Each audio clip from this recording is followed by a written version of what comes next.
you know, self-care is also part of the movement, right? And self-care, taking care of yourself is, to prevent burnout is part of the movement. So this is how my experience went at this Buddhist retreat.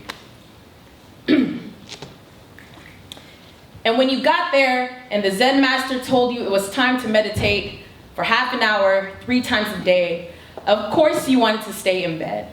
Of course you gave up while smiling to her face. Of course your racing mind grew fangs and an insatiable appetite for everything that is hurting you right now. The fuck you think was gonna happen when you run as far away from your problems as possible without putting out the smoke along the way. And so you thought this meditation retreat was gonna give you a chance to catch your breath and hide away from the world's pain, starting with your own. The heartbreak be the book of Genesis for every life I've lived so far, for better or worse. The boy who couldn't place his bets on a long-distance love, so the entire house fell and caught fire. No wonder the smoke couldn't stop the hurt from traveling shotgun with you. No wonder your therapist called this trauma. No wonder you couldn't call it that yourself. The hardest thing in the world is convincing yourself that you are not your problems, that your problems are your problems, and that you are something else. The hardest part about this weekend is figuring out what the hell that something else is. And so now you're sitting in front of every statue of Buddha for 4 whole days, until it feels like Vietnam, until you're reminded of the boat people that fled the country in search of survival.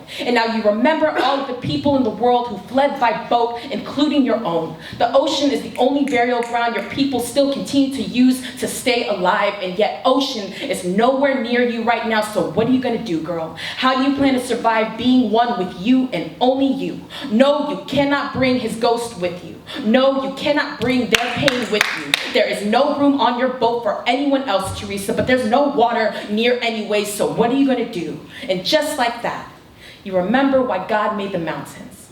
You picked the one with the red bench and prayer flags at the very top, and you climbed.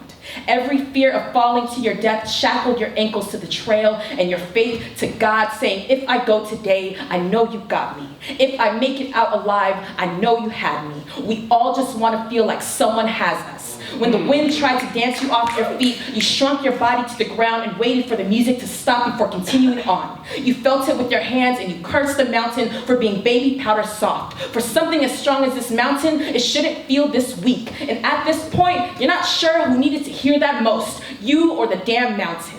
Either way, God was waiting for you at the top, so you stopped playing coin toss with your faith and you kept moving. And when you finally got there, God was nowhere to be found.